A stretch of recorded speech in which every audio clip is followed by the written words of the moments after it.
Kalau ada orang yang nak menunaikan haji, maka disunatkan kita menghantar, ya, hantar orang pergi haji pun adalah antara perkara yang sunat yang dibuat oleh Nabi sallallahu alaihi wasallam. Ya, hantar orang pergi umrah, pergi haji, dan begitu juga menyambut, ya, mereka daripada umrah ataupun haji. Dua-dua itu adalah perkara yang dilakukan, yang sunat yang dilakukan oleh Nabi sallallahu alaihi wasallam. Ketika mana Sayyidina Umar radhiyallahu anhu nak pergi haji, nak pergi umrah, maka apa kata Nabi sallallahu alaihi wasallam, yang mana Nabi ketika itu menghantar beliau, maka Nabi kata, ya ukhayya, Nabi kata, wahai adikku, la tansani fi duaika, atau kama qala, ya, Nabi kata, jangan engkau lupakan aku di dalam doamu.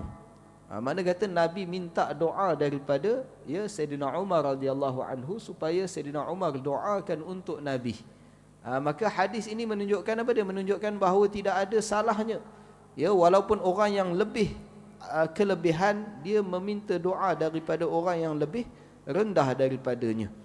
Maka oleh kerana itulah, bila kita hantar orang pergi haji, maka disunatkan juga kita minta doa supaya dia doakan untuk kita. Ya, apa dia nak doa, ya, terpulanglah, ya, doa-doa yang baik.